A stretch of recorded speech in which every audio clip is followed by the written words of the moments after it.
Hello everyone. Thank you so much for joining me for another video. My name is Kristen and I'm going to share my final thoughts on my May 2023 currently inked pens. So this first pen, the Visconti Kaleido in Unicorn Galaxy, this has a fine cursive italic nib. I did not plan to have this fountain pen as part of my currently inked for this month, but it arrived and I just could not put it down. So this fountain pen was inked with Robert Oster Marathon Blue. It matches this pen so well. I do have a soft spot for sig nibs and italic nib grinds. Oh, I just love how this pen writes. It was nice, juicy flow. I love the vibrant color of the Marathon Blue, and it just matched perfectly with this pen. Honestly, I wanted to find any sort of excuse to write with this pen even more. I just really enjoyed writing with it this month, and it will definitely still be inked with Robert Oster Marathon Blue going into June. Okay, so the actual first pen that I started off with for the month of May was the TWSBI Eco with a medium nib. This is inked up with Organics Studio Nitrogen, a nice blue with a lot of sheen. This was very pleasant, very smooth. I loved it. Every time I picked it up, it was a reliable writer. No gunkiness, no issues. I mean, the cap in here is a little bit nasty. It needs to be cleaned. So the only issue that I had with this pen was that because it was so juicy and because the ink was so wet and it just worked so well with this medium nib, it took a little time for the ink to dry and for me to be confident enough to turn the page and write on the back of it. I wasn't always sure because of the sheen whether or not this ink was dry, so I just waited a little bit longer. This right here, I swiped my finger on it turning the page, but afterwards, like, I can touch it now and there's nothing coming off on my fingers. So this is a very well behaved ink coming out of a TWSBI Eco medium nib. So after the TWSBI Eco, we have got the Aurora 88 with a fine nib, and that was this ink right here, Diamine Silent Night. This was one of two Diamine Inkvent 2022 colors, and it's a very reliable navy blue. It is so dark that it looks almost black. This would absolutely pass for black unless you're seeing, I don't know, you get like those random moments of shading, but there's not very much shading with this ink. It is consistently super duper dark. I did enjoy using the Aurora 88 on Tomoe River paper this time. Which was a definite improvement over using it with Aurora turquoise ink, but the ink itself was a little bit underwhelming for me. I'm actually planning on inking up the Aurora 88 with Troublemaker Ink's Milky Ocean next month. Milky Ocean was the second ink that I was intending to use, or one of the two inks that I was intending to use, a darker ink and a lighter ink. So I tried the darker ink. It looks fine. It looks absolutely fine. But it just kind of gives me fine liner vibes. It sort of looks like I was using a fine liner because it's just so dark and simple and straightforward. And I want a little bit more than a fine liner dark ink for this pen. I want a little bit more excitement with this fountain pen. So that's gonna be coming up next month. So the next one you'll see is completely empty. This is my Pilot Kakuno with a medium nib. It was inked up with Jacques Herbin Rouge Hematite. It was reliable. It wrote very nicely. But for all of the reasons why I loved the Pilot Custom 74 last month, this was the complete opposite of that experience. There was absolutely nothing wrong with the writing experience, but I had so much anxiety using this red ink. It is so red. There is no shimmer. And actually, now that I'm looking at it with a little bit of natural sunlight and some fill light, I can see a little bit of the golden yellow orangey sheen, whatever the sheen is. I can see a little bit of that sheen in this handwriting to kind of warm it up a little bit, but I didn't like how I felt when I wrote with this pen. Like the Pilot Custom 74 with a fine nib and Robert Oster Summer Storm, it had a calming effect on me. This ink had the opposite effect. It feels like this would be the ink color that you would use for correcting rough drafts or someone's math homework.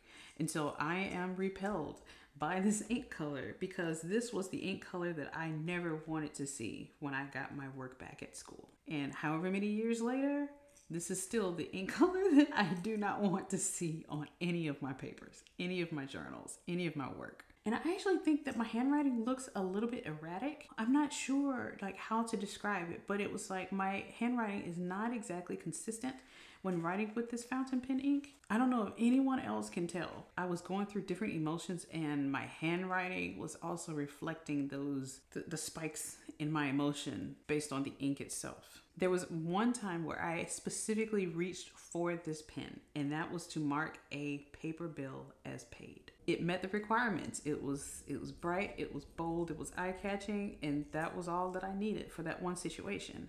But would I keep this ink around just to mark my bills as paid? No. So I emptied this pen and I cleaned it out. Unfortunately, there's like a reddish or pinkish tint to this part of my pen. What is this? It stained the feed and it stained the inside of this section. Yeah, this also has a pinkish color to it as well. So after that red ink, Jinhao 80 with a fine nib. I'm sad about this one. The last time I had this inked up, I probably used Robert Oster Old Book Smell, and it was such a wonderful experience. I loved the pen, I loved the nib. It was really good. But for some reason, I had some very dry writing with this fountain pen, and it had me wondering whether or not this cap seals fully. And I know that it does because I had a perfect experience with this fountain pen in the past. And I did not even realize what was going on until I cleaned out the cartridge. What happened with this fountain pen, the ink inside the converter was stuck back here. So when I was writing with it, the ink was still up here, back here. There was nothing coming down to the feed or to the nib. So in essence, it was being starved of ink. Eventually, the ink probably fell down and saturated the feed by the time I got down here somewhere. But yeah, so you can see that this ink was drying out and there was actually quite a bit of sheen at the very beginning when it was still a bit dry up here. But once it started writing reliably down here, there was barely any sheen. It started drying up again right there. But it was a decent color, but it was not one of my favorites. Now, this next ink was a surprise. I loved and hated this experience. This is the LAMY 2000 with a fine nib, inked up with Diamine Writer's Blood. Now, I saw on Reddit that someone recommended never to use such a wet ink in this fountain pen specifically, but I wanted to put a wet ink into this pen to see if that would solve all of my problems with the LAMY 2000. It did and it didn't. I absolutely loved this ink in this pen. It was just, as expected, it was just gushing ink onto the page to the point where I was a little bit worried about whether or not it was a good idea, but I'm so glad that I did it because it was a great experience. It was actually, it felt freeing, kind of like I could sign my name with this super duper thick fine nib, and it would just be this work of art with such a deep red. I love this color. I love the color. I think my favorite shade of red is one that you can barely see. It's just so rich and dark. It might be a tie between this one and the brownish red of Robert Oster's Old Book Smell. But those are both really great red inks. Now, the reason why I did not quite like this pen or this pen and ink combination was the fact that I've had to clean this pen at least twice because there was just so much ink that exploded out of the pen. And I haven't been carrying these inks anywhere. The only thing that I can say was probably a contributing factor to that was I had this pen in one of my pen loops. It may not have appreciated the opening and closing, constant opening and closing of my journal, of my notebook. So that may have been the reason why it splashed inside of the cap, but I had to clean the outside of the pen, clean the inside of the cap a couple times because of that. And after that, I just stopped putting it in the pen loops and I just stored it with the rest of my pens. So since then, I have not had ink problems, even though I'm a little bit cautious every time I open this pen, just in case. Because of my experiences with this pen this month, I purchased an extra fine LAMY 2000 nib on eBay. I know that was probably not the most cost-effective option, but I really, really want to feel the LAMY feedback. I want to have the LAMY 2000 experience. So I'm going to give this pen one more chance with a finer nib because I absolutely adore it with Diamine Writer's Blood. But I think having the fine nib with the super wet ink is a bit too much. So I want to try this with an extra fine nib. If that works for me, I'm just going to be so happy. But yes, I'm making progress with this fountain pen and I'm excited to see where it's going to go in the future. And now we are getting into these 4 fountain pens. These were the ink color comparisons for the month. In the LAMY Safari with a fine nib, I had a tainted version of Krishna Cassia Flora. This is a writing sample of Krishna Cassia Flora. Let's see if there was a difference in the colors. So right here, Krishna Cassia Flora seems to be a little bit greener and this is a little bit more golden. This ink was tainted by Diamine Writer's Blood. So if you watched my initial thoughts video, you'll remember that I dipped the nib and then I filled up the converter separately because the converter was not drawing in ink through the nib. Unfortunately, that syringe still had traces of Diamine Writer's Blood inside of it. So this color became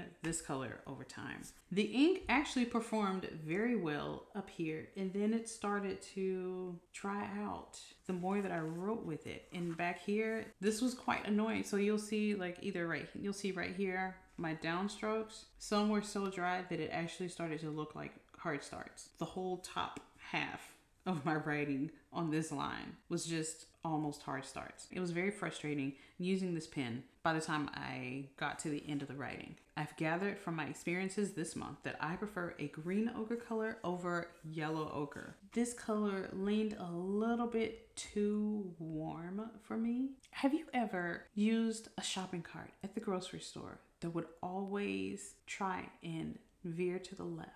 If you're trying to go forward, but if you let it go, it's gonna curve over to the left. That's what this is feeling like for me. It feels like this is a nice shade of some ochre color, a greenish ochre, but it always tended towards a warmer color, which was so frustrating because I wanted it, if it was going to veer towards some color, I wanted it to go more towards the green side, but it never went towards the green side. It always leaned a little bit orange, and that was very frustrating for me because it was like I was fighting with the color every time I used it. So it was not an enjoyable experience. Let's go ahead and talk about Pilot Iroshizuku Inaho now. In a finer nib, the Pilot Iroshizuku Inaho is pretty cool. It's not bad. Unfortunately, I did not have the best of experiences with this ink in this pen. This seemed like the perfect combination. I loved how the color of the ink fit the color of this pen. It just looked like it was the perfect match. It works visually for me. But for some reason, this pen just feels still a little bit too dry with this ink. And I want to try something a little bit wetter to kind of cushion this nib a little bit more for me. You can see a little bit right here where I probably picked up a little bit of paper fibers and it was just dragging a little bit. Now it's fine. And I feel like for some of my pens, it just requires a little bit of a learning curve all over again. Kind of like with the Pilot Custom 74, I needed to adjust to the feel of the nib on the paper. And it's kind of the same with this one. I needed to adjust the amount of pressure I used for this pen. This pen does not require much pressure at all. When I started to, I guess, just back off on the amount of pressure that I used with this pen, and that was kind of like the best decision that I could make for this fountain pen, to just let this pen be what it wants to be, and it worked. But I think that I'm gonna want to put a juicier, a wetter, lubricated something in here. Maybe not something that's super sheeny, but something that may have a little bit of sheen to it to kind of give this a little bit more lubrication on the paper. Because right now, I feel like I need to reevaluate whether or not I want to keep this one in my collection. But if I can find the perfect ink or the perfect type of ink for this pen, then I know that I would definitely appreciate it a lot more than I have. This Pelikan M400 with an extra fine nib was also inked up with Pilot Iroshizuku Inaho. This is a very nice color combination. I actually really enjoyed having this ink in this pen. My only issue is, again, the scratchiness of the nib. I believe that I have a misalignment issue and I can't fix it myself. Well, I don't want to fix it myself. So this is going to be one of those goals that I will need to take care of when I go to the San Francisco Pen Show this year. Thank you, Simone, for making a video about what you want to get done or what your goals are for this year's pen show. And I want to do that same thing. I need to make a list of all the things that I want to do, places that I want to visit when I get to the pen show this year. If you are going to a pen show this year, let me know in the comments. For the ink color Pilot Iroshizuku Inaho, I would love to have something in between these two nib thicknesses. So this soft fine, this Japanese soft fine, and this European, this German extra fine nib, I need something in between. I need something in between. So this is like an extra fine. This is kind of like a medium. I need like a Western fine or a Western extra fine, whichever one. But something in between. But Inaho is a very lovely color. I love it. If you are looking for Pilot Iroshizuku Inaho, every now and then it comes back up on AliExpress. It may be a bit more expensive. Sometimes it's there, sometimes it's not. If you want to keep watch, you might find it. This is Diamine Olive Swirl, the second Inkvent color for this month. And it was in my TWSBI Diamond 580 with a medium nib. It was okay. I love the color. The color was nice. I actually prefer this one a little bit better. Well, I don't know. It was a tie between the different colors, but I enjoyed Inaho a lot more than I enjoyed Olive Swirl. So I don't know if you can tell. It was a little bit darker up here where the nib was still quite a bit saturated with ink, and then it lightened up over time. It was actually the exact same experience with the shimmer as well. There's quite a bit more shimmer up here, and then it's almost non-existent. So there's about maybe 20% of shimmer in my writing, at least on this first page. And then I started experimenting with disconnected print letters versus my cursive connected letters like down here. There is barely any shimmer in this word right here.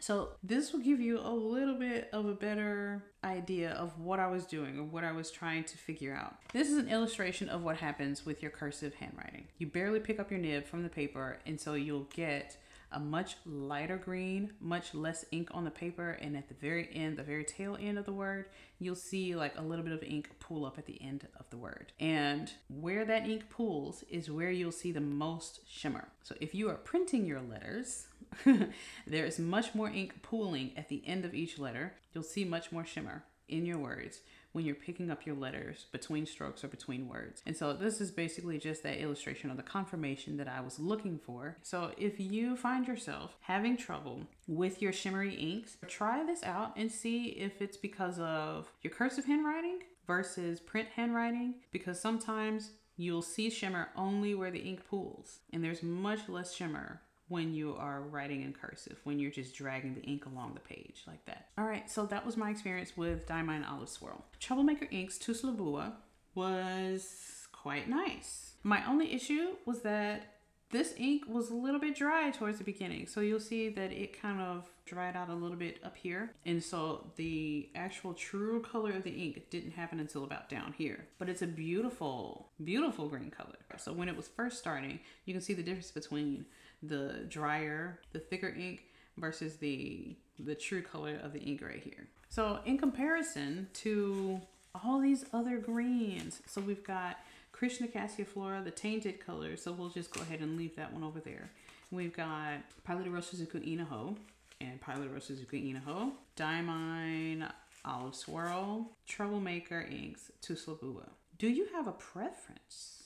I love the green of this one. I love the green of this one, but I also love like the golden but still green of Inaho. Let me know if you have a favorite among these, and if you would prefer a thicker or a thinner nib with Pilot Iroshizuku Inaho, or a thicker or thinner nib for any of these other ones. These were my currently inked before the ink flight. So after opening up my ink flight, I included a couple more colors. So this month we received in our ink flight Sailor Shikiori and Sailor Yurameku inks, and these were the two that I selected. My Franklin-Christoph Model 3 in antique glass has Sailor Shikiori, Shito-shito. That is such a beautiful pen. That is such a beautiful nib. That is such a beautiful ink.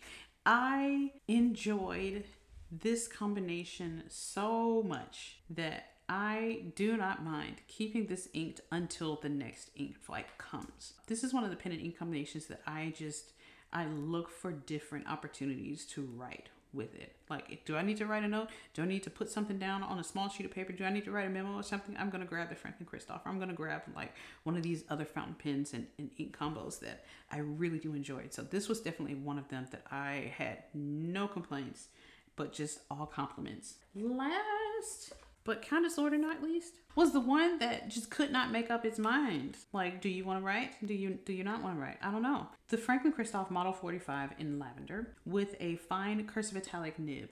This is just, it just looks so good together. This ink looks so good with this pen, and I absolutely love it.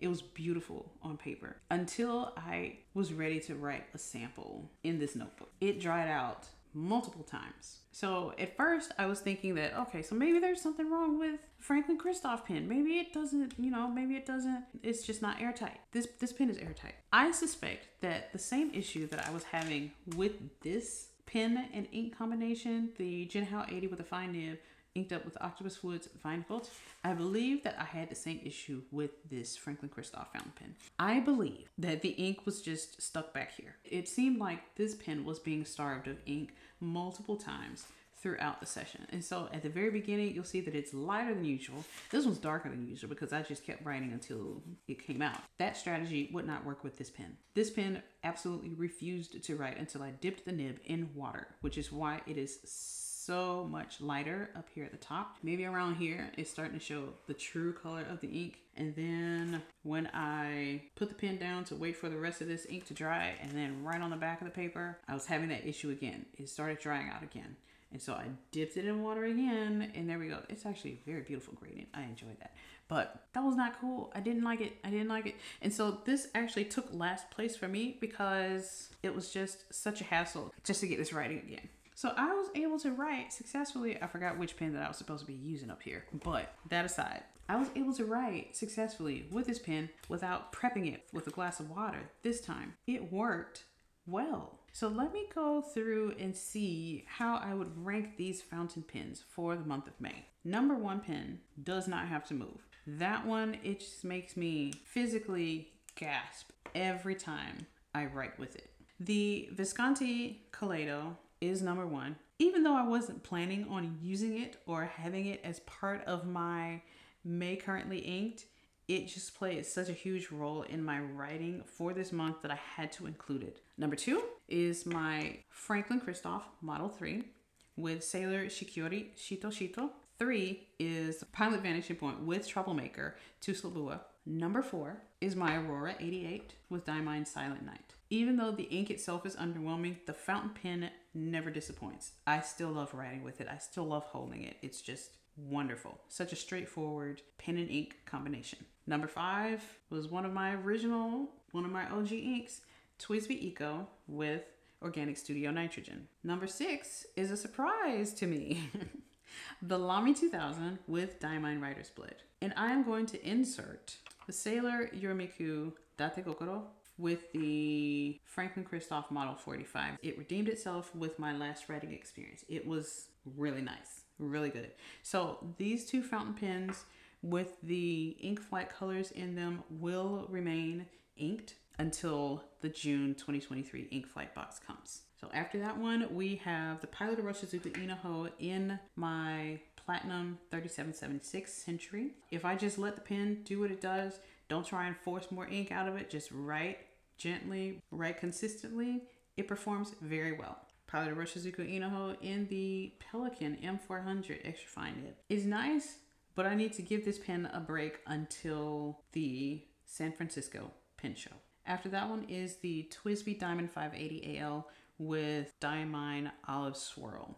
It was a nice green, nice experiment, but it was too much work to get Olive Swirl to work in this pen. Then after that is the Krishna Cassia Flora with the LAMY Safari Mango. I'm sad that the ink was contaminated because now I really do want to see what that ink looks like without Diamine Writer's Blood tainting it. But yeah, it wrote well until the very end, and then it just became a dry, frustrating experience. And 12, the Jinhao 80 that had Octopus fluids, Weinrot. I feel that it's kind of not fair for this fountain pen because the ink in the converter was just not flowing to the feed itself. I'm just gonna keep it at number 12 because it wasn't my favorite ink color and it was not a pleasant writing experience. And number 13 is the Pilot Kakuno. It is because of the ink itself. I would rather write with the dry Jinhao 80 over the free-flowing, anxiety-inducing red ink. So that is my 1 through 13, unexpectedly 13, fountain pen inks. The ones that survived the Great Pen Cleaning of May 2023. This is still inked. This is still inked. This is still inked. This is inked. This is inked. This is inked. And this is inked. This is actually really shocking that I had so many fountain pens still inked up by the end of the month. I really like these colors. They look so nice together. I really enjoyed all 7 out of 13. I got it down to about half. I'll probably end up cleaning this one out as soon as my extra fine nib comes in. And this is still on probation just because it worked at the last minute. I'll put this back in. These were my favorite ones for the month of May. And my favorite ink colors, regardless of the writing experience, was actually Writer's Blood, Jinhao, Dategokoro, Shito-shito, and Marathon Blue. I believe that's everything that I wanted to share about this month's currently inked pens. If you have any questions, feel free to leave those in the comments below. Oh, Fix My Dry Inks episode 1 is going to be coming up very soon, and I will let you know about the pens that I'm going to be using and some of the inks that I'm going to be fixing with the Van Ness White Lightning. Yeah, if you have any recommendations on the inks that you would love to see in the series, feel free to leave that also in the comments below. As always, thank you so much for watching, and I will see you in the next video. Bye-bye.